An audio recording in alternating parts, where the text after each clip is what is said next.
good morning, everybody.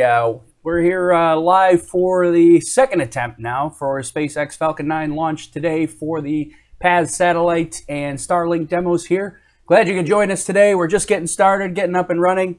Had a bit of a technical issue trying to get things working here. I'm not sure. We got my Facebook live video was not working. I don't know if it is working. Hopefully it seems like it's working, but hopefully you can see us live on Facebook. If not, we're live on YouTube as well. Some technical issues there. I'm trying out this Nightbot thing, but that didn't work out. The very first comment that came in from Greg was a hashtag space lobster, and Nightbot had a freak out and thought it was spam and timed out Greg. So Greg, I'm sorry about Nightbot. We got to tame the Nightbot a little bit and teach him that space lobster is an okay thing to say. But anyway, so glad to see everybody's here today. We got a couple chats going through. I did turn off the Nightbot for the YouTube people. The Nightbot, in case you don't know, is like a chat moderator, just to try to keep. We had somebody spam in the comments yesterday in the YouTube video, and I was trying to keep the spamming comments under control. Thought maybe the Nightbot would be a good idea. Seems like it needs a little taming first before we reactivate it. So we'll leave that. We turn that off for now. But anyways, Angelo and Mike on Facebook. Oh, video seems to be working. All right, thanks, Mike. Appreciate that. I don't know what was going on with the Facebook this morning when I tried to start the live video. It didn't want to go. I didn't like me this morning. So anyways, and on top of all that, we're testing out a new microphone today. So I didn't mention that, but it sounds like you can all hear me all right. So hopefully this microphone's a little bit nicer. Got this in yesterday, testing it out. So anyways, we're here, we're ready to go. It sounds like things are proceeding normally for SpaceX this morning. They did start RP1, which is the fuel loading for the kerosene fuel that they use. That proceeded normally. They've started liquid oxygen loading now, which is the next step after that. That is going normally so far. Right now, no issues that they're tracking for weather or for technical reasons, which is a good sign. Not that that can't change at some point, but there's no issues that they're tracking. Let me throw this up here just so that we can keep an eye on it. But we did have a vessel that was unclear whether it was a boat or an airplane, but I believe it was a boat that was in the safety range that they had to go scold and get out of the safety range.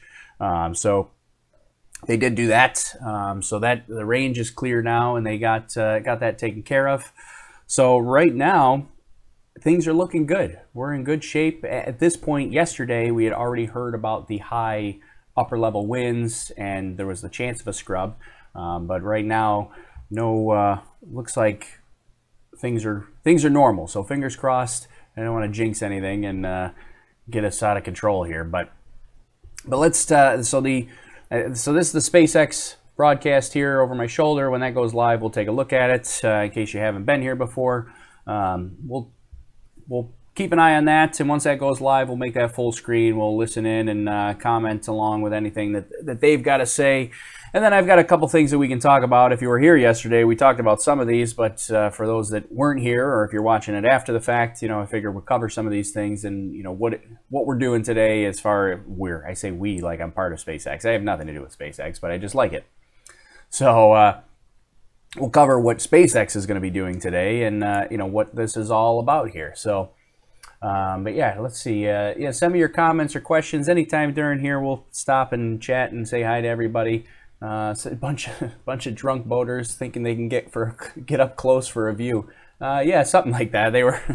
Boat was within the safety range a little bit earlier. They did get him out there. So, oh, and I got tweeted by Wayward Boat too. At OLHCN said, I'm never really truly gone. I'm always in your hearts. Thank you, Wayward Boat. So Wayward Boat is not gone. He's still in our hearts. But at least he's out of the safety range. That's all we care about for today. So what are we doing today? Well, the primary mission today for SpaceX, I got a graphic here somewhere. Where is it? There it is. So the primary mission today for SpaceX is the PAZ satellite by Hisdesat. I think that's how you pronounce it. It's going to be a Earth observation satellite, basically taking high resolution images. They're using it for a whole bunch of things. There was a whole list of stuff that I had here somewhere. I don't know what I did with it, but it's basically like they're using it for national defense, for national disasters. It's for Spain, so they will be doing some imaging with the PAZ satellite. I don't know where my document went that had all the stuff that they were doing with it. Well, I'll see if I can find it for after launch. And oh, wait, here it is. I found it. Okay. Yeah, enables high resolution imaging for geographic areas, day and night.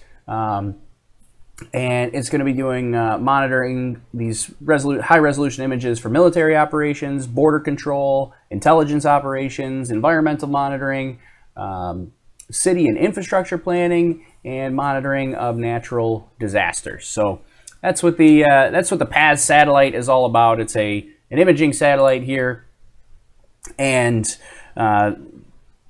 this is going into polar orbit, which is why today is an instantaneous launch window, meaning that there's no opportunity to hold. It needs to launch at 9:17 a.m. Eastern Time, 6:17 Pacific Time.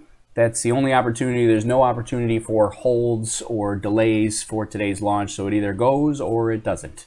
And because it's a polar orbit, that's why it's that instantaneous launch. The Earth is going to rotate, and they have to hit a very specific corridor to get that satellite into the launch inclination that they want, which is a near polar, almost perfect polar orbit. I wouldn't say perfect, but it's pretty close. So it's basically a polar orbit.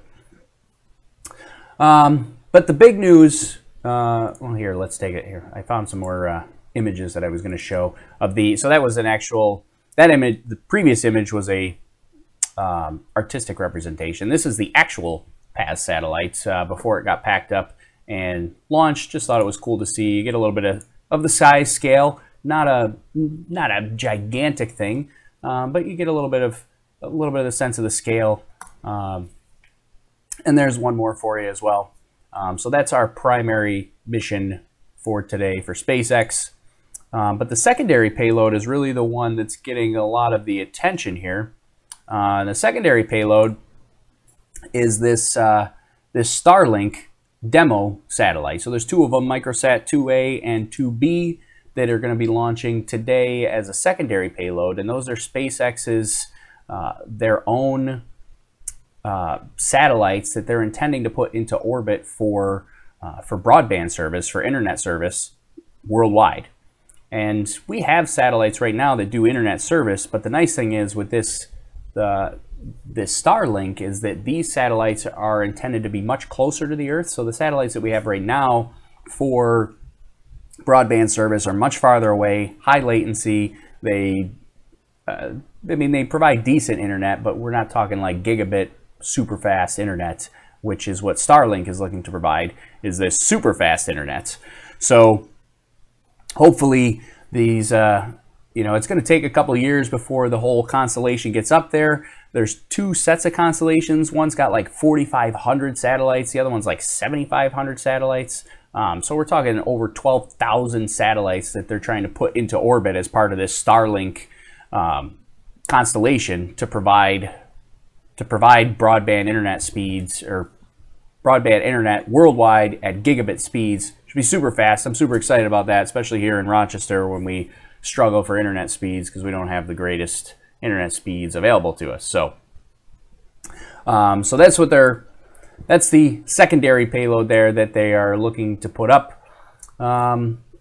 Here, let's take a look at a couple other things while we're waiting. We've got about 5 minutes until the SpaceX broadcast will start there, so I figure we'll run through some of my graphics here that I got, some of which, like I said, we got to yesterday, but we can take a look at a couple of them. So one thing we didn't look at yesterday, a couple stats for today. 49th launch of a Falcon 9 rocket since 2010. 55th launch of a Falcon rocket family since 2006. So the 55th would includes the one Falcon Heavy rocket and the 5 Falcon 1 rockets that were launched. So a total of 55 rocket launches by SpaceX in the Falcon family. It's the 8th Falcon 9 launch from Vandenberg, 29th launch of the upgraded Falcon 9. That'd be the Falcon 9 full thrust, which is what a lot of people call it, but it's the most recent iteration of the Falcon 9. 6th upgraded Falcon 9 launch from Vandenberg Air Force Base. First launch for HisDesat by SpaceX. First launch for SpaceX Starlink broadband network. We've mentioned that. 18th Falcon 9 night launch. It is a night launch today on the West Coast, 5:45 a.m. or rather 6:17 a.m. Eastern or Pacific time. I'm getting all confused. 6:17 Pacific time.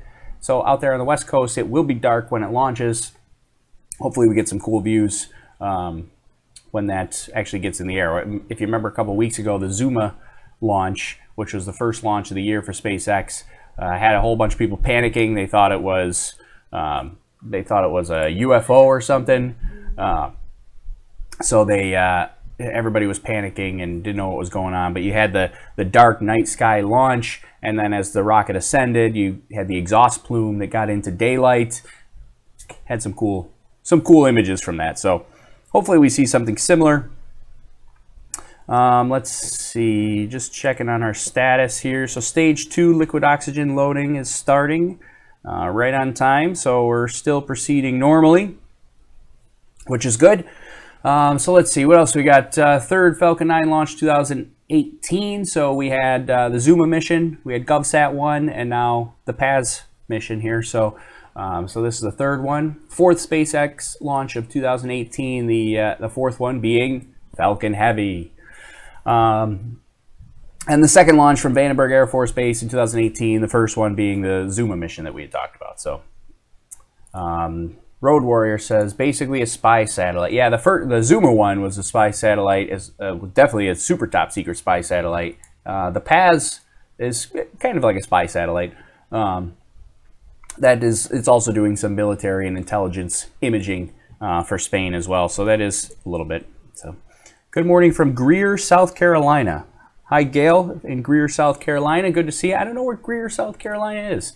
Obviously South Carolina, but good to see you. Glad you're here.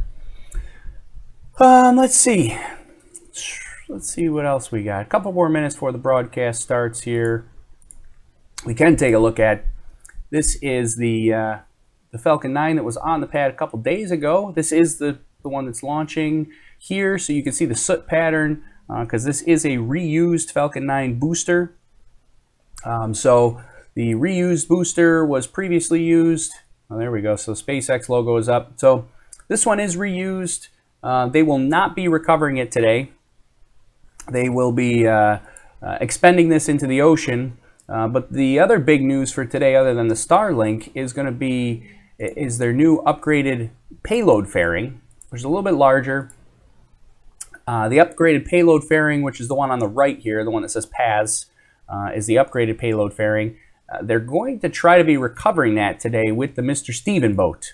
Now, the Mr. Steven boat, or the recovery process, in case you're not familiar, it's a little bit crazy. I don't understand how this is going to work, but obviously there's some smart minds that have figured this out and think it can work. But basically, once a payload fairing jettisons, they're going to put this thing under parachute like this, which they've said they've had trouble with in the past because they, obviously that payload fairing is not the most aerodynamic after it separates from the upper stage, and then they're going to put it under parachute. Somehow, they're going to guide this thing to the Mr. Steven boat.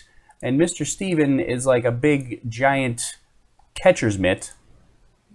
This is a picture of Mr. Steven before it left for this. And it's got these claws and this giant net. And somehow they're going to try to catch this thing. That's crazy to me. I don't understand how that's going to happen. I'm hoping they show it. I don't really know if they're going to actually show it on the broadcast, but I'm really hoping they do because I don't understand how this is possibly going to work, and I would like to see that in action. So I don't know. We'll see if they show it today, if they talk about it. I'm also interested to see if they talk about the Starlink constellation because usually they focus on the primary payload first and foremost. A lot of times they don't even mention the secondary payload, although Ilan mentioned it yesterday on Twitter.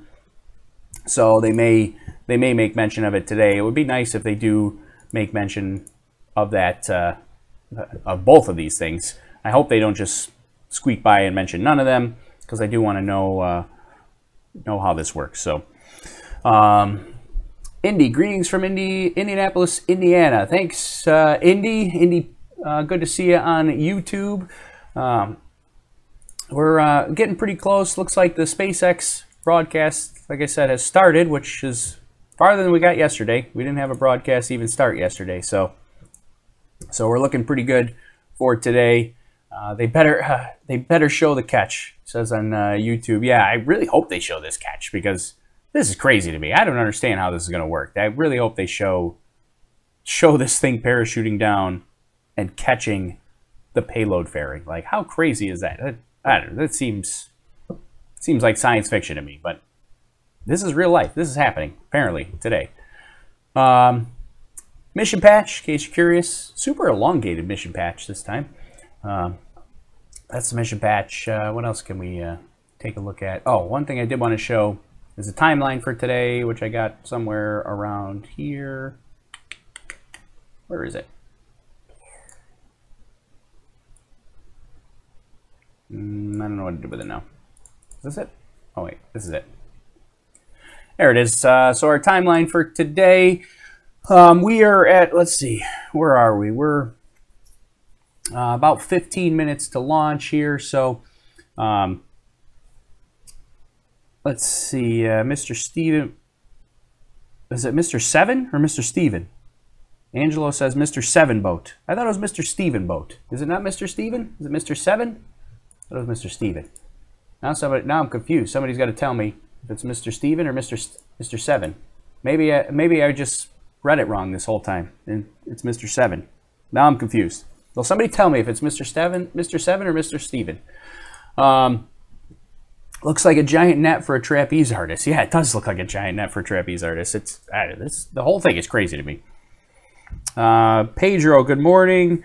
Where is it? I'm assuming you're talking about the Mr. Steven, Mr. 7 boat, the one which we haven't figured out whether I'm right or wrong on that, but it's out in the Pacific, the South Pacific. So this is going to take a southerly track after it launches towards the South Pole. So it's going to be somewhere down, I don't know exactly where, but it will be somewhere down in that range. So looks like the broadcast is starting. We'll switch over that here in just a second. But timeline today is relatively short. The satellite deployment is just 11 minutes after launch. Usually these satellite deployments are like 30 minutes after launch. So pretty short today. I don't know what they're going to do for the broadcast, but I'm really hoping they show this this Mr. Steven, Mr. 7. So anyways, hashtag Aaron says, can't wait I'm going to celebrate with some hashtag Space Lobster. Awesome. Here, let's get the broadcast to start, and let's get it up here on the screen. And then we probably want some volume here. Second, just after 6 o'clock a.m. Pacific time. There you go. I'm Tom Perderio, and I'm a firmware engineer in the avionics department at SpaceX. Let me know right if now, it's it is a too beautiful, loud, too quiet, clear morning at Vandenberg Air Force Base, where the Falcon 9 rocket is about to launch from Space Launch Complex 4, which is our West Coast launch site. Throughout this webcast, I'll be bringing you live coverage of the launch today, from liftoff all the way to the deployment of the POTH satellite. In addition to this primary payload, 2 SpaceX test satellites will be flying as a secondary payload on today's mission. You may get a glimpse of those when the POTH satellite deploys, but unfortunately we will lose ground station coverage just after that. So our webcast coverage today will conclude after the deployment of POTH. I guess I've been saying it wrong the whole time. POTH instead of PAZ. I Americanized the satellite name. Everybody on YouTube is saying Mr. Steven. So I thought it was Mr. Steven. Everybody says Mr. Steven. So I think we confirmed unofficially that it's Mr. Steven is the name of the boat. So just right, everybody said. Okay, good. Today's launch is from Space Launch Complex 4 at Vandenberg Air Force Base, which is SpaceX's West Coast launch site. On the pad right now, you can see the 2-stage Falcon 9 vehicle standing 70 meters tall, which is taller than a 20-story building. The first stage, which makes up the bottom 2/3 of the rocket, provides the initial force to get out of the majority of the Earth's atmosphere. This will in fact be the second flight of this first stage, the first having been on the Formosat mission in August of last year.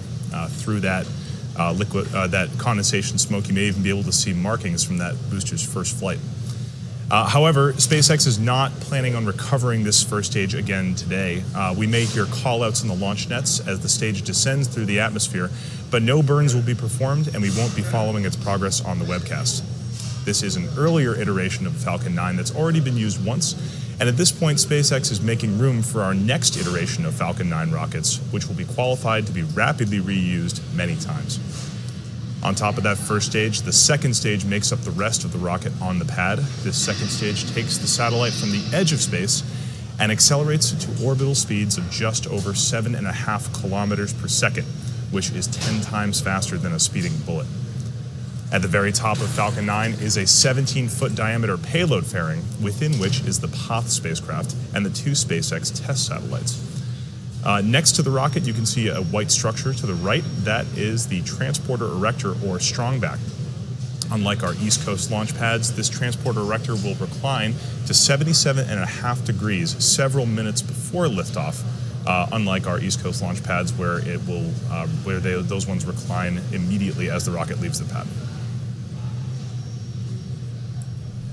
Yeah, so I got corrected on the pronunciation here. POTH. I guess it's with a TH sound. So somebody else asked, what's all the smoke? It's all condensation smoke there. You got to remember the liquid oxygen is super chilled, very, very cold. So that's all condensation smoke. It's not really smoke, just condensation coming off the rocket there. So completely normal. Nothing to worry about there. T-minus 7 minutes and 45 seconds. Let's check out exactly how the rocket's doing right now. This Falcon 9 started loading propellants at T-minus 70 minutes. Fuel is currently loaded on the second stage and complete except for topping off on that first stage. Liquid oxygen or LOX loading is in progress on both stages and will continue all the way down to T-minus 3 minutes. The next major activity is going to be engine chill. Right now, the liquid oxygen that we load onto the rocket is extremely cold, and those 9 Merlin engines on stage 1 are at ambient air temperature at Vandenberg Air Force Base. So if we release that LOX into the engines right now, it would immediately warm up and boil, causing bubbles and other unwanted issues. So in a few minutes, we're going to be releasing just a small amount of liquid oxygen into the engines to bring them down to operating temperature. This is the process you'll hear on the nets called engine chill. Right now, the range has given us a green light for launch. Right now, the satellite is looking good as well. Everything's ready for a launch at exactly 6:17 a.m. The weather is unbelievably clear. This is a rare day at Vandenberg Air Force Base. Sometimes the marine layer fog is so thick you can't even see the rocket. So we have some beautiful shots. Might even be able to see the rocket from Los Angeles today. We were tracking upper level winds. Right now, the upper level winds are about 95% of our launch levels. So we're still good to go, though we are monitoring them as we get down to launch. But ground level winds and cloud rules are all looking great. So it looks like we're on track for a 6:17 a.m. launch in just about T-minus 6 minutes. So I just saw Ilan had posted on Instagram another picture of the Mr. Steven boat, which I wanted to show real quick if I can get it up on the screen here.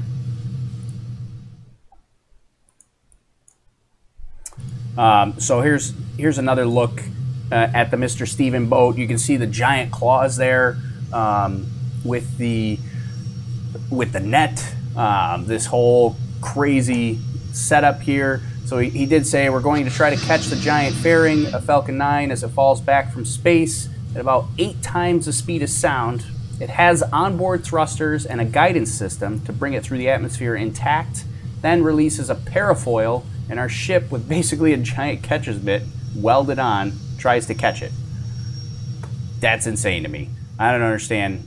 I still don't understand how that worked. He explained the whole thing. I still don't understand how that's going to actually work. But there it is, Mr. Steven, the giant catcher's mitt boat. Let's talk a little bit about today's payload.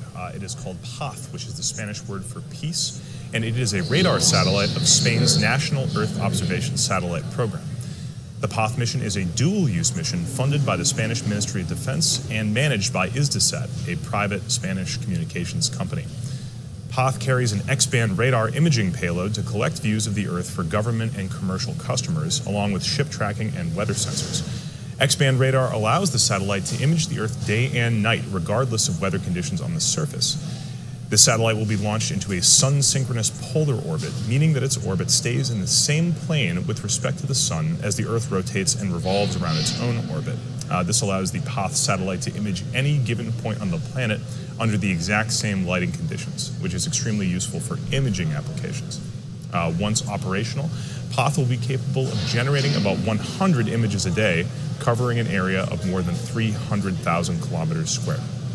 And as we mentioned earlier, there are 2 SpaceX test satellites flying as secondary payloads on this mission. These are meant to gather data in advance of deploying and operating a satellite constellation that will provide internet service. However, even if these satellites work as planned, we still have considerable technical work ahead of us to design and deploy a low Earth orbit satellite constellation. This system, if successful, would provide people in low to moderate population densities around the world with affordable, high-speed internet access, including many that have never had internet access before. You may catch a glimpse of these demo sats when we deploy the PATH satellite, but our coverage and focus today will be on our primary payload, which is the PATH satellite. See the strong back starting to tilt away here now. Strong back being that vertical support structure there has started tilting away from the Falcon 9, so we're T-minus 3 minutes. I hope they expand that Starlink application. They said low to moderate populated areas. I hope we are just after T-minus 3 minutes away from liftoff, so let's check in one last time with the status of this rocket. Fuel is fully loaded on both stages, and liquid oxygen is being topped off as we speak. Right now, the rocket is pressurizing itself with helium gas, sort of like a soda can derives some of its strength from the pressure inside. The Falcon 9 is pressurized with gaseous helium, and we press that up just before releasing it from the strong back. You just saw those cradle arms from the strong back release, and right now the transport erector strong back is reclined to its launch position at 77.5 degrees. Right now, the range is still giving us a green light for launch. The weather is again looking fantastic. Those upper level winds are still playing nice at 95% launch tolerances. Remember, this is an instantaneous launch window, so if for any reason we decide not to go today, our backup window will be tomorrow at 6:17 a.m. Pacific time. Right now, the rocket's getting ready to launch, so let's listen into those countdown nets as we approach just under T-minus 2 minutes.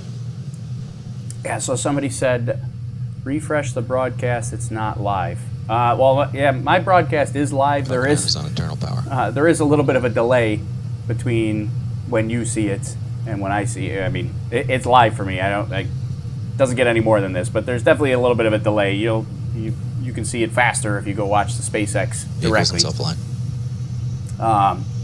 Anyway, somebody said, I wonder. Oh, that's loud.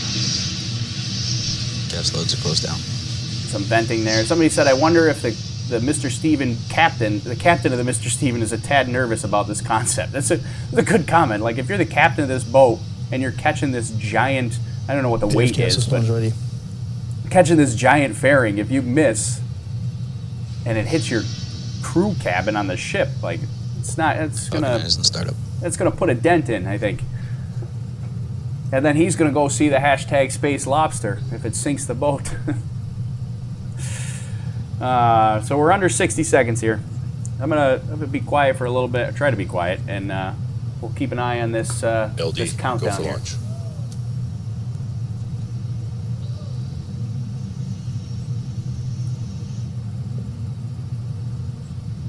T-minus 30. It sounds like they may not show the fairing recovery on the webcast. Somebody just said that on Twitter. So 20. That's unfortunate, but we'll see. 15. Falcon 9 is configured for flight. Hopefully some good images, though. 10. This night launch. 9, 8, 7, 6, 5, 4, 3, 2, 1. Liftoff.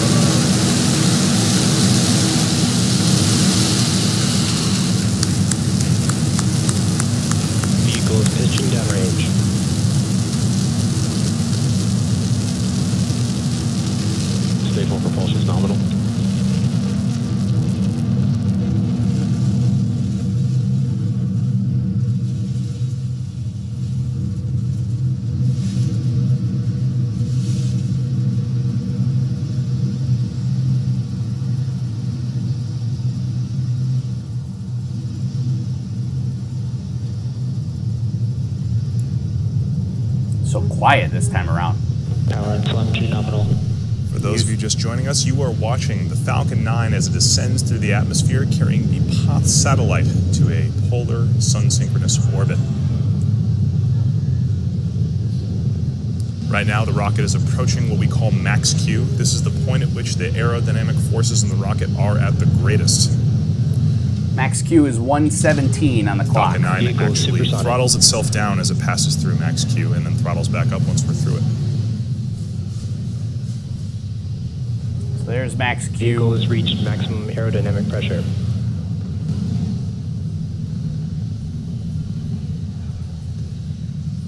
Next event we're going to see after that will be the first stage shutdown. It will be MECO.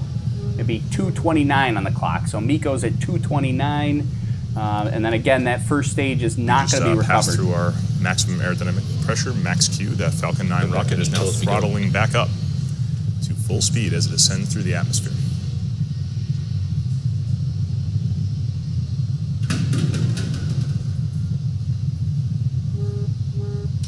As that first stage ascends higher and higher through the atmosphere, the ambient air pressure starts going further and further down, so you can see those exhaust gases getting bigger and bigger on your camera screen right now.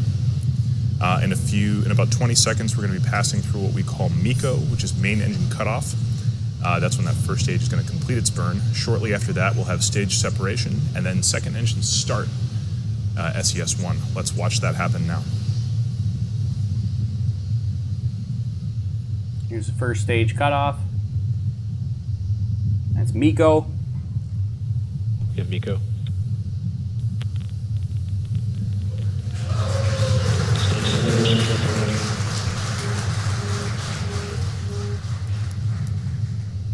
You just saw it on your screen. That was a good MECO, main engine cutoff, a good separation of that first stage, and then what appears to be a successful second engine start 1.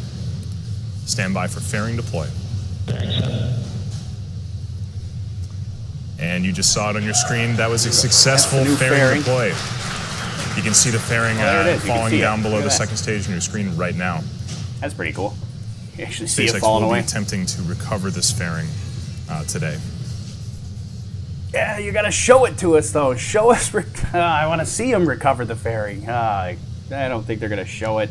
On your screen right now, you can see the Merlin Vacuum D engine nozzle. This is a radiatively cooled engine nozzle, meaning that it vents the heat from those hot exhaust gases by radiating that energy. You can see it glowing red hot, burning that energy away. So the next thing we're waiting on will be second stage cutoff. For those of you down in Southern California, you might get a good glimpse of those exhaust gases as the second stage accelerates.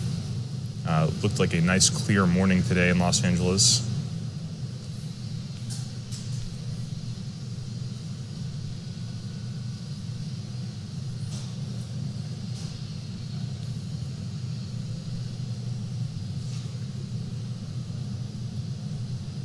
Yeah, so maybe the captain's last name is Kerbin. It says Kisoka. Kisoka. Maybe the captain's last name is Kerbin. As the second Kerbal stage Space Program ascends reference there. higher and higher into orbit, let's talk a little bit about exactly what orbit we're going to today. This is a low Earth orbit, polar sun-synchronous orbit. Low Earth orbit refers to the height of the orbit above the Earth, so things such as the International Space Station are also in low Earth orbit, but they orbit more along the equator, which is what's called a low inclination orbit. A polar orbit circles vertically about the Earth with respect to its poles, so that it passes over the north and the south poles. This is the orbit we're going to today.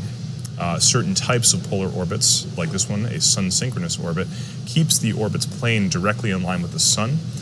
This allows any satellite that's in a sun-synchronous orbit to see all points of the Earth from exactly the same lighting conditions as illuminated by the sun. This is extremely useful for imaging applications, which would be the POTH spacecraft's primary intended purpose. So Oddball on YouTube. Low Earth orbits only require a single burn, so we in. won't be having a coast phase or a second engine start 2, like we would normally have for geosynchronous Earth orbit launches. So Oddball asks, why are they not recovering the stage 1? So this is a second use of it. Most of the Block 3 boosters are only designed for 2 uses. So, and they've actually got nowhere to put these things anymore. So, so they have no real use for it. This is the last time it's going to fly. They're not going to reuse it, and there's no sense in risking the recovery ship for this booster. For those of you just joining us, we did have a successful liftoff of the Falcon 9 rocket at exactly 6:17 a.m. Pacific time from Space Launch Complex 4 in Vandenberg Air Force Base.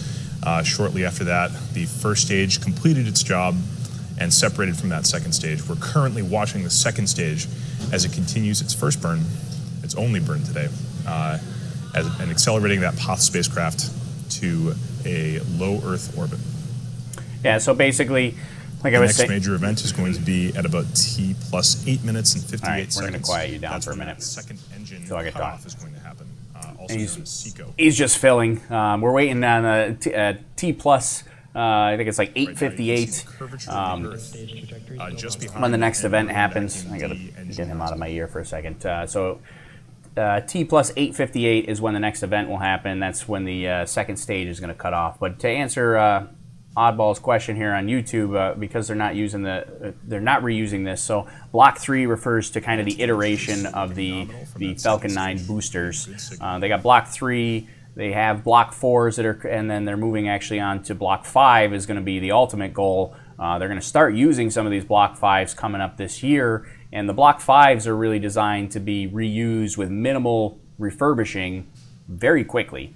So they're trying to move on to those. The Block 3s were kind of, you know, all of them, all the way up to, right up to Block 5 were meant as incremental tests to get to Block 5 to get a solid, stable platform. So they really don't need these boosters anymore.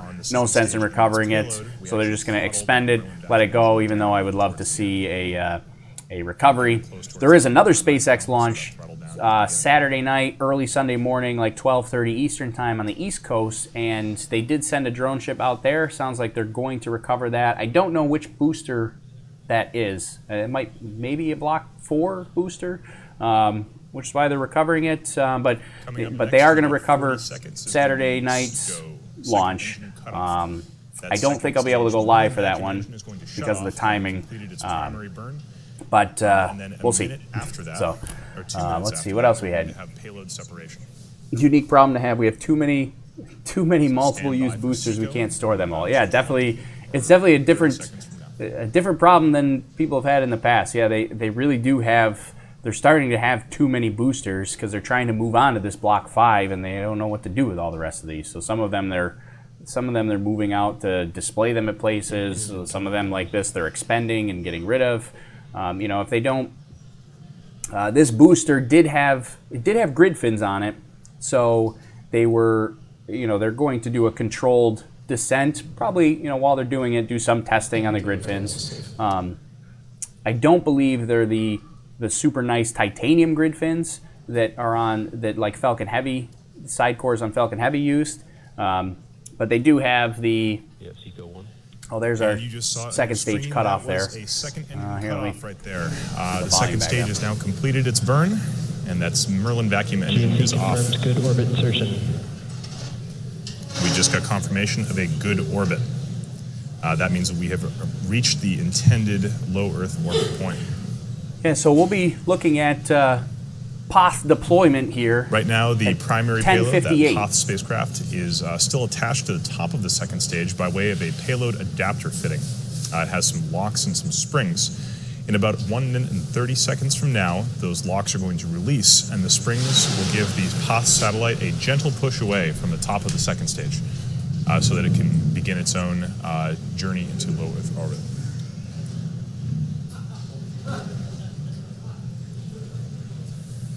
We are now 1 minute away from that payload deploy.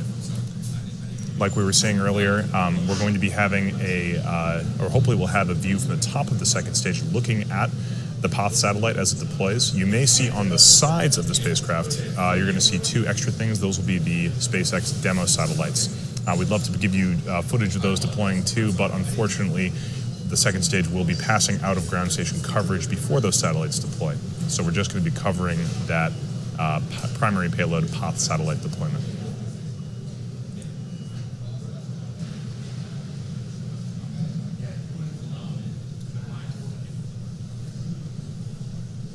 Stand by for deployment in about 10 to 15 seconds.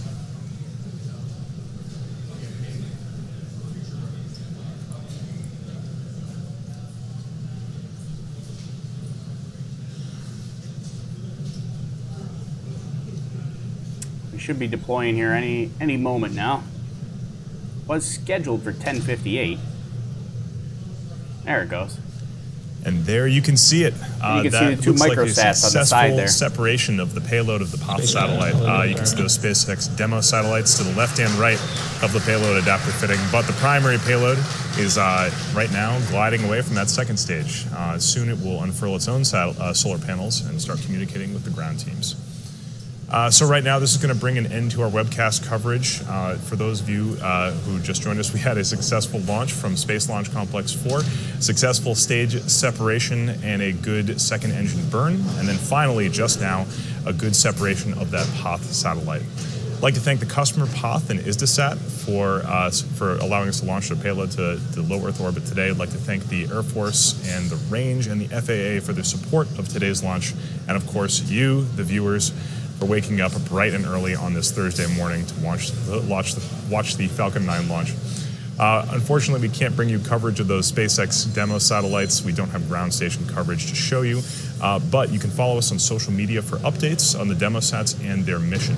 If you'd like to come work for us, please check out spacex.com/careers. Yet again, thanks for letting us share this Falcon 9 launch with you, and have a great rest of your day. All right, well, it looks like that's the end of the SpaceX broadcast there. So we'll end up, we'll just pause that broadcast so we don't end up we don't have another hashtag Space Lobster event when it switched over to a Red Lobster commercial. But anyway, somebody said, what's low Earth orbit? Yeah, and then somebody responded, 2,000 kilometers. Yeah, so low Earth orbit is an orbit with an altitude of around 2,000 kilometers, or that's 1,200 miles or less. It's objects that are, it's got to be above 160 kilometers or 99 miles to make sure that, that the orbit doesn't rapidly decay from atmospheric drag, but it does have to be, basically anything between 160 kilometers to 2,000 kilometers is considered low Earth orbit. So that was that's it for the SpaceX broadcast. They did mention the Starlink satellites. That's nice. That's a plus. But they didn't show us the payload fairing recovery. I'm shaking my camera. So sorry. They didn't show us the payload fairing recovery, which I was super disappointed about, or the Starlink deployment. That would have been cool to see as well. But really, I wanted to see this payload fairing recovery. This crazy parachuting payload. I don't know. It's nuts. So I guess I did see somebody on Twitter mention that they may be posting updates about it on Twitter. I don't know what that means. I want to see live footage. Hopefully they're recording video of this, because I want to see the video. Like, how does this work? This whole parachute and catch it with Mr. Steven. So yeah, so Steven said, Steven, is that Mr. Steven?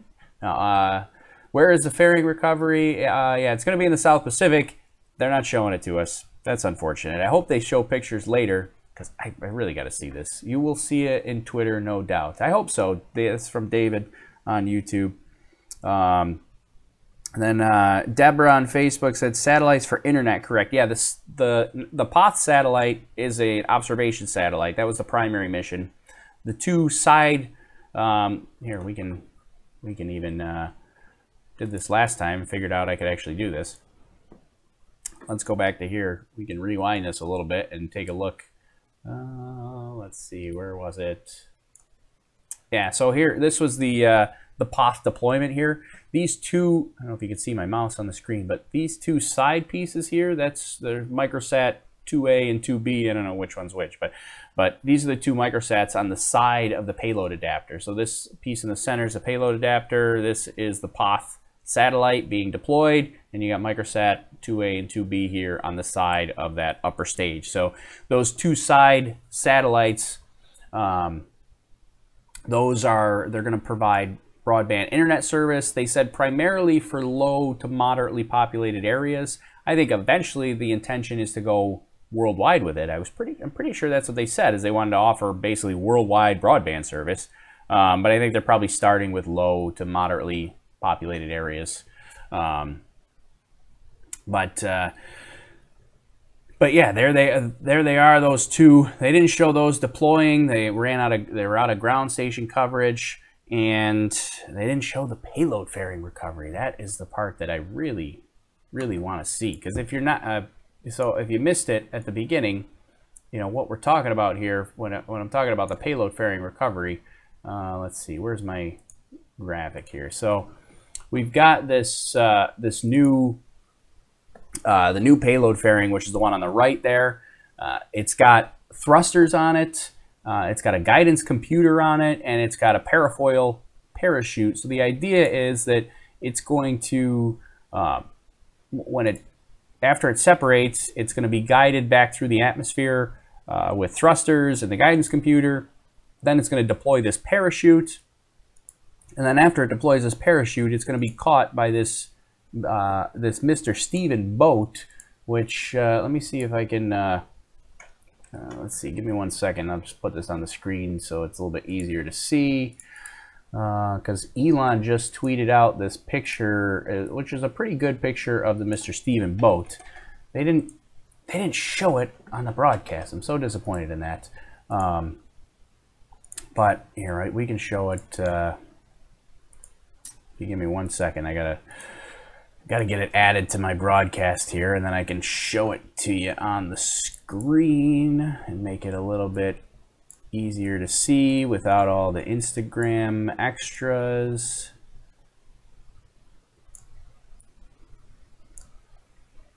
All right, there it is. So there's the Mr. Steven boat that that Ilan had tweeted out, or yeah, I guess he put on Instagram,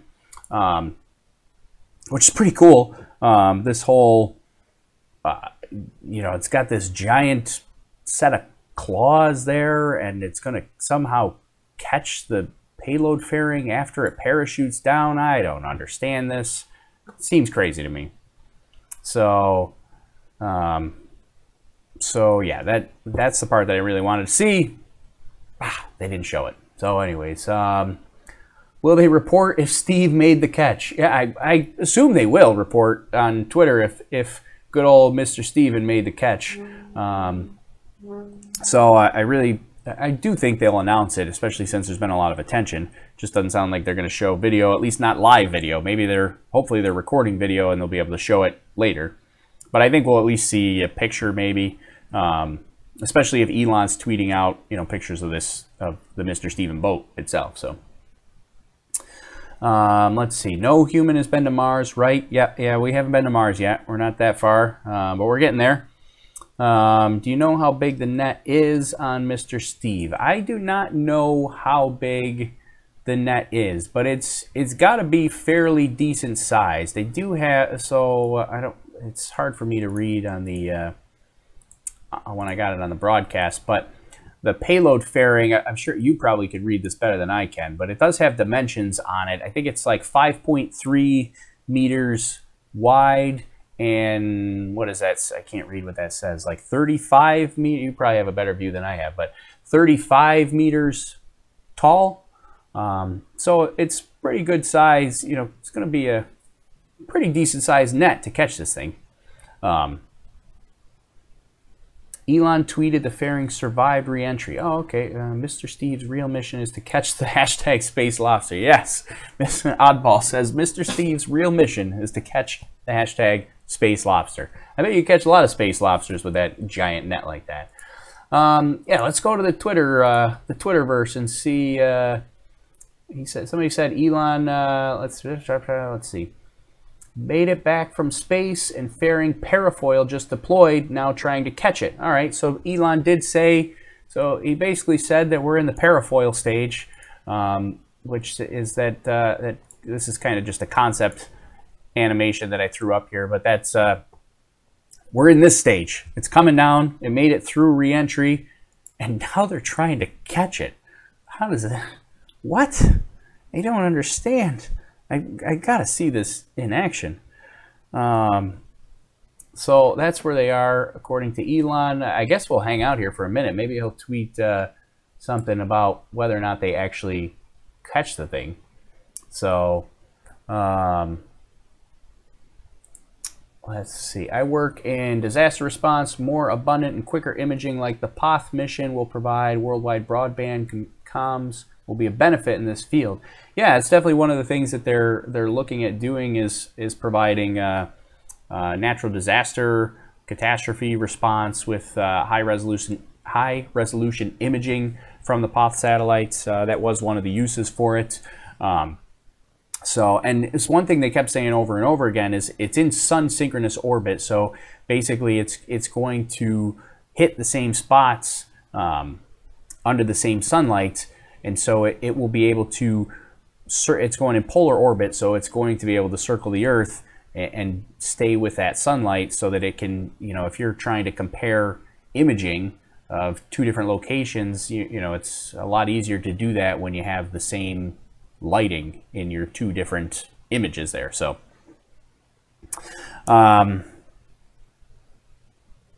let's see what else we got. I don't know, my Facebook comments for some reason are not, like, the last comment I have is from like 45 minutes ago. So I don't know what's going on with my Facebook comments. Sorry if you're sending me Facebook comments. The YouTube ones are coming. So why can't we see all the satellites in space from the Starman footage? There were no satellite. Well, oh yeah, so that's a lot of people say it all the time about why can't we see the satellites. I mean, one, you got to remember, space is huge. Space is huge. And number two, they don't generally launch satellites near other satellites, because that would be dangerous and be a hazard to the one they're trying, well, to both satellites, the one that it's near and the one they're trying to put up. So usually they're not going to put anything near another satellite. And again, space is quite large. When you think about it, like if we go back to, where's my, let me full screen this. So, I mean, this tiny little satellite is only like, I don't know, what is that, 10 feet from the, after deployment, 30 feet from deployment. It's already getting pretty small. You imagine that satellite being, thousands of feet, thousands of kilometers away. You're not going to see that, especially against the blackness of space. It's not like it doesn't have its own light source. If you get in the right spot, you might be able to see a little glimmer of light like you would if you see a satellite passing overhead. You might see it, but there's just a lot out there. There's a lot of space out there, and these things are relatively small in comparison. So, what is the benefit of recovering the fairing? So the fairings are expensive. They're like $6 million. I think most of the expense they're I think they're like carbon fiber, carbon graphite, something. Yeah, but they are. They're expensive. The $6 million for these fairings, and really, if you can completely, as long as you can recover them for less than $6 million, obviously, it probably have to be significantly less than $6 million by the time you get the boat and the fuel and the crew and the whole recovery operation. If you can recover the fairing, that's just another piece that you can reuse for a future launch. So that's the idea. They're really trying to take this reusable thing and get everything they can back for future use to bring the cost of spaceflight down, which is really going to be important, especially in this little homegrown space race that we've got here with some of the private space launch providers. They're really trying to lower their cost and get it way down. So let's see, what else do we have? Because Starman, so this was in response to why we couldn't see satellites, because Starman was either thousands of kilometers from low Earth orbit satellites or tens of thousands of kilometers from geosynchronous satellites, plus the cameras wouldn't pick them up. Yeah, so basically, I mean, kind of what I was mentioning earlier, like your space is huge. Just just because there's satellites out there, not only is it huge from a vertical standpoint, or I'm sorry, from a horizontal standpoint, but it's huge from a vertical standpoint. So you got satellites that are in, you know, hundreds of kilometers or even thousands of kilometers difference vertically, not to mention the horizontal spacing. So a lot of space in space. Imagine that. Let's see. Space TV says, could you please remind us why the first stage didn't land today? Yeah, sure. So first stage, this was a reused Falcon 9 booster. They were not intending to recover this at all. It's the second time that this is flown. Really, they're trying to get rid of these Block 3 first stages. They're moving on to Block 4 and Block 5. Block 3, 4, and 5 meaning like the iteration of where they, you know, kind of the iteration of development there. So this was a Block 3 booster. They're getting into and using the Block 4 boosters now, and the Block 5 boosters will be coming this year. So this was intended to be the last flight of this booster. They were not going to use it again, so no sense in recovering it. It can be pricey to recover it. You got to have the crew and the fuel and everything to get the autonomous drone ship out there, and then on top of that, then you got to bring it back and figure out what to do with it. And right, you know, they've really been having issues with they have too many boosters and nowhere to put them. So no sense in recovering this one, getting rid of it, letting it be expended. I was going to go into the South Pacific there. So let's see. Did they land the first stage? Nope. So they did not land the first stage. Let's see. Why don't you become an astronaut? I would love to become an astronaut, but I don't know if I could strap myself to a rocket. I like the technical aspect. I like to watch the spacecraft. I don't know if I could strap myself to a rocket. It'd be fun, but maybe someday. But I don't think it's going to happen. It would be like, so more talk about why you can't see other satellites. It would be like trying to film a car with a GoPro from low Earth orbit. Yeah, kind of the same idea. Like it's very big. These are small camera. You know, they're not huge cameras. They're not, you know, super ultra telephoto lenses that are meant to pick up other satellites. So, yeah. Have you seen a Dragon? I'm assuming you're talking about the Dragon capsule at 250 kilometers away. You can barely see it, and that's the keep out zone for the International Space Station. So yeah, that's another good point. Yeah, I mean, these things are relatively small compared to space. I mean, you get 250 kilometers away, which is the keep out zone, basically the zone where they're trying to keep other space debris and, you know, space satellite. You know, they try to make sure that nothing passes within 250 kilometers of the space station. And when the Dragon capsule is 250 kilometers from the space station, you can barely see this thing. And that's just, like David said on YouTube, that's just the edge of the keep out zone for the space station. So these other satellites are flying, you know, hundreds and thousands of kilometers away from the space station. You're going to have really no chance of seeing them. Did they land the first stage? Nope, no first stage recovery for this one. This was the second, so this was already reused once. Really the Block 3 boosters were only meant for 2 flights. So once they got the 2 flights in for this Block 3, it was time to expend it and get rid of it. They're moving on to Block 4 and Block 5. They're newer booster models. They're upgraded first stages. So they will they'll be moving on to those a little bit later. Let's see. I wonder if you can see iridium flares from above too. That'd be interesting. I bet you could. I don't know. I've never heard of that, but that's kind of what I'd mentioned before. I mean, I can't imagine why you wouldn't see iridium flares or really any sort of light flare from a satellite when you're already in orbit. So if you're on the space station, you know, really the iridium flare is just a reflection of light off of a portion of the spacecraft or the satellite. So So I imagine there's got to be points when you're in orbit on the space station or on a crewed capsule where you could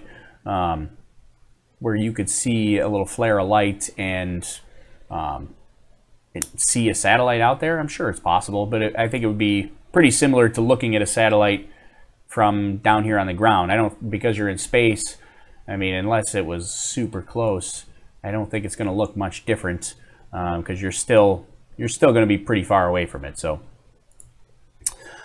let's see, what else did we got here? Can you tell your viewers about your company? Sure, yeah, we can mention a little bit of that.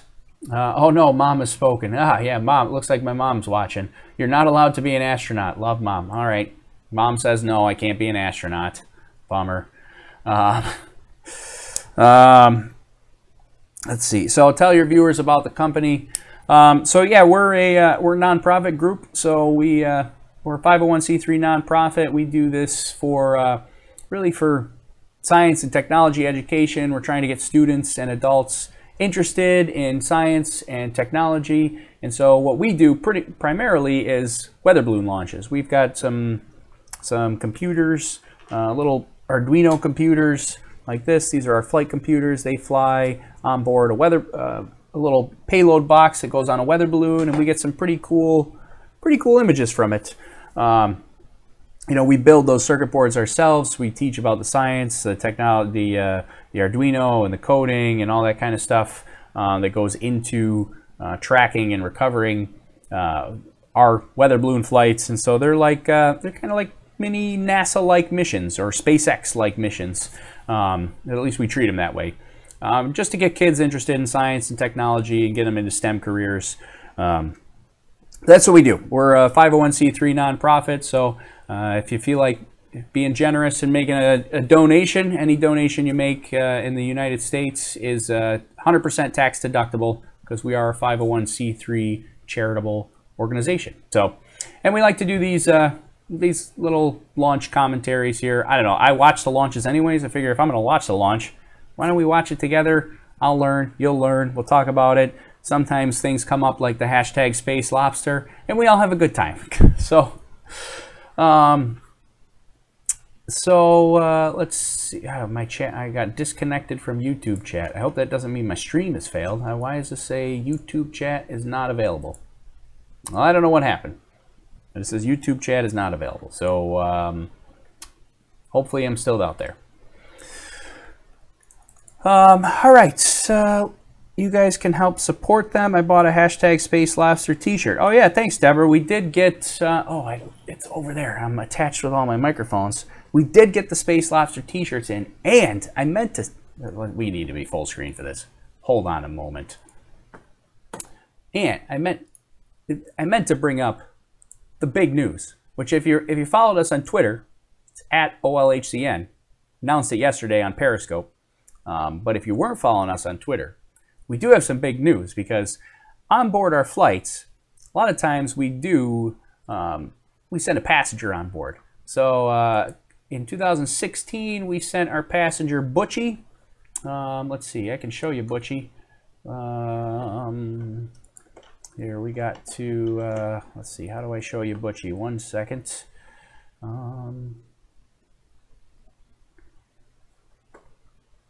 I don't want to close this, but I do want to show you Butchie here. Maybe I can just go like this. Nope, won't do it. There we go. So there's Butchie. This is our astronaut. Here, we can even full screen Butchie. This was Butchie, one of our astronauts on our flight. That was our big passenger in 2016. He was our little NHL space referee that went up into on our weather balloon into space there. He was our first passenger that went up, just flew in front of the cameras there. And then, but the big news really, just in case we watch this again, I don't know why I'm keeping this up, but the big news really is our new passenger for the year. Now hold on one moment before I do this. Let me see if I can figure out why the, oh, hello. You're still okay. I had to go to the page. I don't know why my chat's not working, but I'm getting the chats now in on YouTube. I figured out how to get them, but I don't know. They weren't working in my normal panel. So, so anyways, the big news is we got a new passenger for this year. We're sending up another passenger, probably be on maybe the second or third flight for this year, as long as the first one goes well. But our new passenger for this year is the Space Lobster. This is the man. He's going up, or woman. I guess I don't know how you tell the difference between a male and a female lobster, but this is the Space Lobster that's going to go up. It's about 60 grams. It's pretty light. It's just all plastic. Although it's 60 grams, it's heavier than our Space Referee. So it'll be a little bit heavier, but not much. The Space Referee was like 35 grams. This is 60 grams. So Space Referee, I don't know how we're going to mount him yet. I still got to figure that out. We're going to get him, I don't know, we'll attach him to some kind of boom arm on a string or something, and either, I don't know, hang him like this or hang him like that. I don't know. What's the best way to hang? I probably got to like run some fishing line here or something like that and hang him like this or like this or like this. I don't know. Could be. Probably should be this way. Probably fit better in the camera if I do it this way, right? So the Space Lobster is going into space. It's going to be on it. We'll have a little boom arm, get some fishing wire, and somehow I got to keep him facing the camera. If I just do fishing wire, he's probably going to spin and rotate and go all over the place. So somehow I got to figure out how to make him just stick, just like this. So we're going to figure that out. We're going to try to figure out how to mount the Space Lobster to our capsule, and we're gonna send this out there. Somebody said, please be a mini Tesla. That's not a bad idea either. Send up a little mini Tesla on a weather balloon. We could try that too. That's a pretty good idea. But we're gonna do the Space Lobster first. We gotta do the Space Lobster. I mean, come on, right? So that's the guy going up, the Space Lobster, going up on the weather balloon. So it's pretty big. It's a lot bigger than I thought. Our little, I don't have the referee guy around here. I thought I had him, but our referee was only about like this big. So this guy's a lot bigger. So that's the one. That's the guy going up. I thought it was pretty awesome. We'll see how he survives. It's not sealed, which is good because he's going to go through much lower pressure, so it's not going to explode or something. But that's what we're sending up on our weather balloon. So if you want to see that, make sure you subscribe to the channel. You follow us on Facebook and the Twitter and the Instagram and all that kind of stuff. But later on this spring and summer, we're going to be sending up our weather balloons for our flights. The first one will probably be end of March, I'm thinking. And so the first one's going to be to test out our new electronics. So no Space Lobster on the first one. But as long as that works out well, then Space Lobster will go up probably on the second or third one. So when this stage lands in the water, what happens to it? Does it sink? Can anyone lay claim to it? Is anything done to prevent tech falling into the wrong hands? Yeah, so when the first stage lands, it's still pressurized. So it will likely, and I don't believe they're going to do a controlled burn. So they did do a controlled burn previously on the GovSat mission, but I don't believe they're doing a controlled burn for the first stage. So on the GovSat mission, there was no drone ship there. They did do a controlled burn and a soft water landing, and the thing actually survived somehow. It was crazy. But I don't think they're doing a controlled landing for this booster, which means it's going to hit the water fast. It's going to hit it at hundreds of miles per hour, and it's still pressurized, so when this thing hits the water, it's going to explode into a million pieces. Can anyone lay claim to it? Probably. You're probably not going to get much out of it. And is there anything done to prevent tech falling in the wrong hands? I don't think they really have to do anything, just because of the fact that it's going to hit so hard and so fast that it will be pieces. There is the environmental question. I guess I never really thought about what happens when the booster hits and it goes into a million pieces. Like what does that do environmentally? But yeah, this thing is usually just out there. And obviously your heavier pieces they'll definitely sink. And they did that for the GovSat mission, which they did that soft water landing and it survived. They actually had to send Originally, they said it was the there was rumor that it was the Air Force, and then it was later said by SpaceX that it was a private, I don't know, some sort of private Air Force contractor or something. I don't know, that they basically sent out to scuttle the booster. So the booster that it landed softly on the water, they eventually sent a mission out there to blow it up because they couldn't safely figure out how to bring it back. Once the booster was in the water, they couldn't safe the rocket to make sure that it was safe for people to approach. So they eventually just scuttled it and blew it up with a missile of some sort. Like I said, they said it was the Air Force, and then they said it, or somebody said it was the Air Force. I don't think SpaceX ever said one way or another. But somebody said it was the Air Force, and then somebody said no, it wasn't the Air Force, it's a private contractor that blew it up. So yeah, they eventually blew that one up too. But yeah, I guess it just sinks after that. Let's see, what else? Deborah says, subscribe and you can donate off their Facebook page and their website. It's for the kids' education. Yeah, definitely. Thanks to Deborah. Deborah's apparently doing all our marketing for us. I appreciate it, Deborah. Yeah, definitely subscribe. We do have the, since we are an official charity, we've got official charity status with Facebook, so you can donate the tax-deductible donations on Facebook. We're also part of the PayPal Giving Fund. If you're on YouTube, there's a link in the description below. There's the PayPal Giving Fund as well. Somebody said, just ordered my Space Lobster t-shirt. Only 13 hours left to grab it if anyone wants it. Yeah, we're doing some limited time Space Lobster t-shirts. I can't get mine. It's over there. I can see it. It's behind my monitor, but I'm attached. I've got all wired. Maybe I can get up and walk over there in a second. I'll try it in just a second. And then somebody else said, Buckeye Storms, then you can auction the hashtag Space Lobster off for fundraiser. That's a great idea.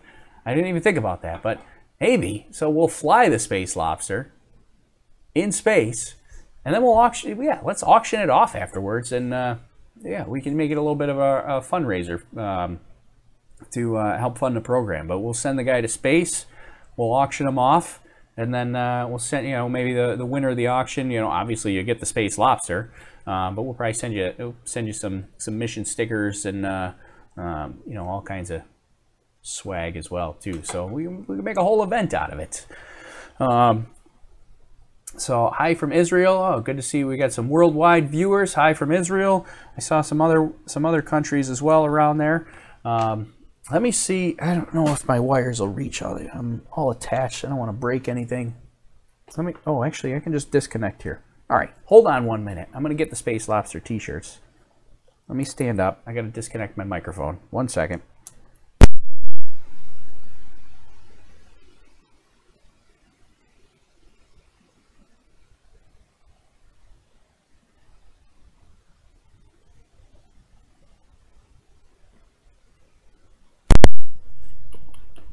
All right, am I back? Can you hear me?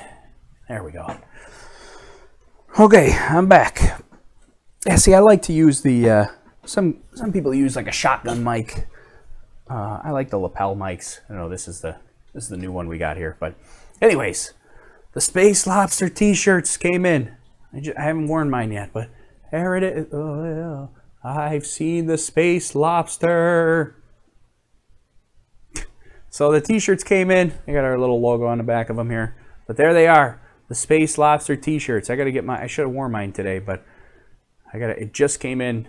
Just came in yesterday afternoon. I finally got it. So you can get these, go to overlookhorizon.com/shirts, or I think there's a link in the description for the YouTube video to where we have our shirts and stuff as well. But there it is. I've seen the Space Lobster.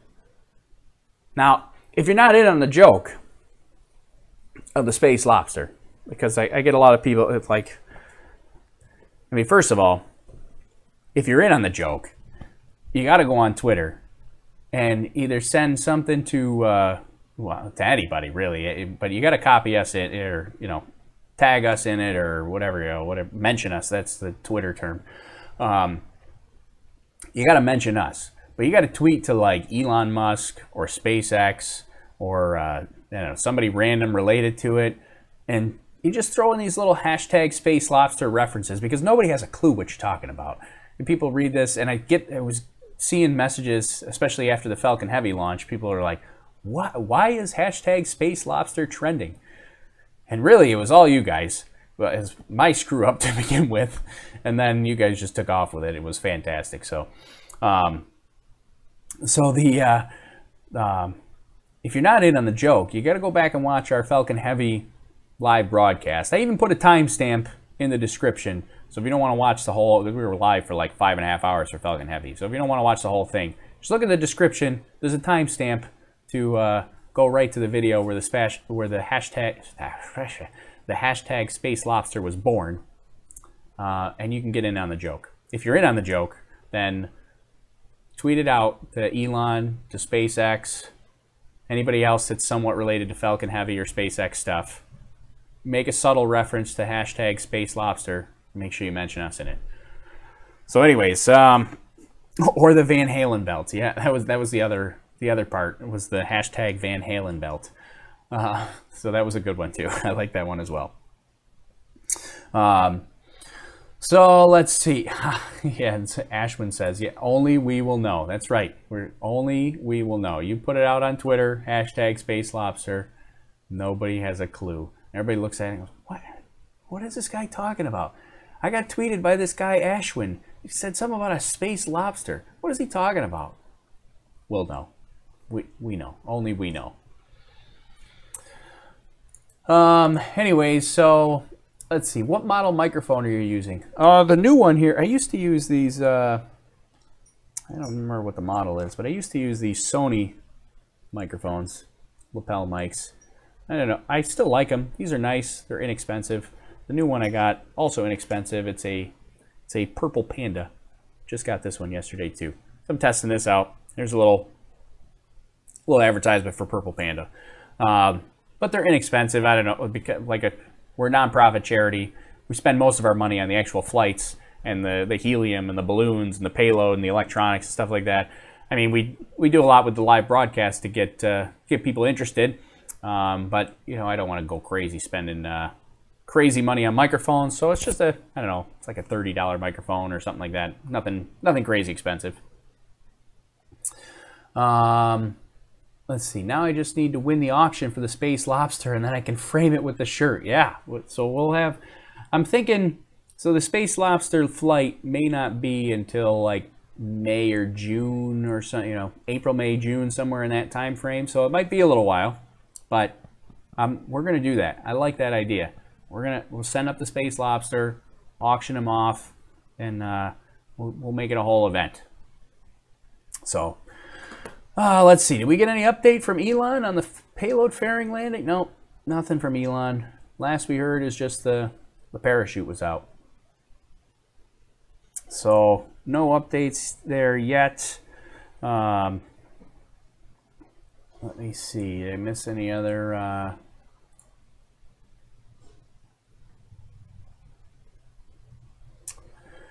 Yeah. Well, I think we're gonna get wrapping up here shortly. Just want to see if there's any other updates that I missed so far. Will you post? So Kevin said, will you post video of Mr. Steven doing his thing? Oh, I think that was to Elon Musk, but also mentioned us in it. Kevin, though, you're missing a hashtag. We need you gotta have the hashtag Space Lobster in there. But yeah, hopefully they do post. Hopefully they do post image or video of that. I would love to see that happen. Oh, and then John sent me is this a video or an image or a GIF? Something? What is this? What did you send me? I see a picture of. Oh, this is like an animation. Oh, this is kind of cool. Yeah, all right. Well, that's here. We could probably try to. Let me see if I could show this.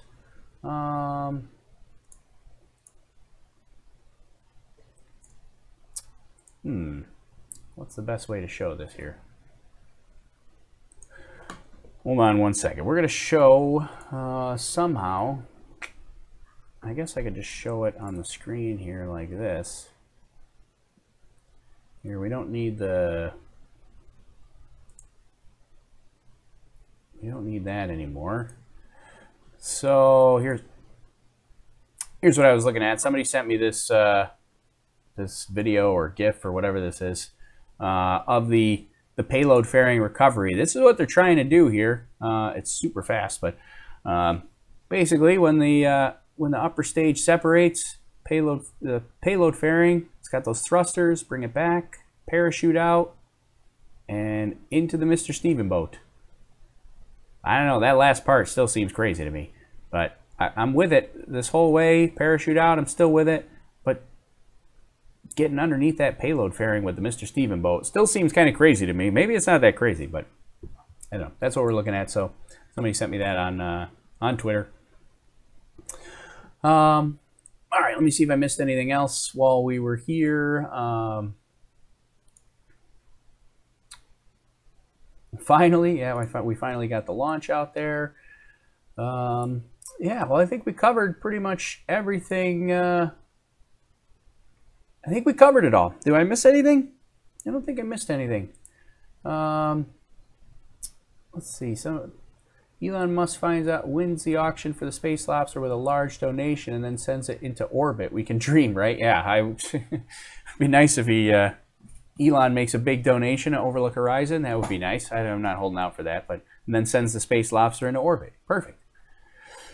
Would it be possible to live stream one of your balloon flights? Yeah, we do live stream our launch and recovery efforts.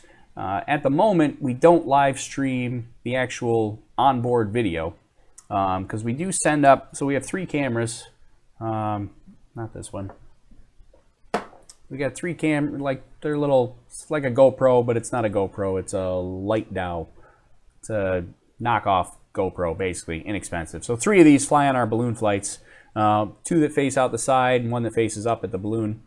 And so we don't have any way to actually live stream this camera footage, but it does store it all on board. We post it afterwards, but we do live stream the launch operations and the recovery operations, which recovery operations sometimes is half the battle, half the fun. I'm still undecided on whether it's fun or a battle.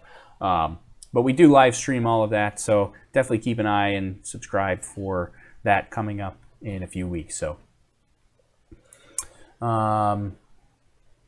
it's all about the timing. I'm assuming you're talking about the Mr. Steven boat, all about the timing. Yeah, it doesn't seem out of the realm of possible. It definitely seems possible that you could time this thing to land. Just kind of seems crazy. So David's heading out. Thanks for hanging out, David. Appreciate it on YouTube. I'm going to head out as well. So we had some fun this morning.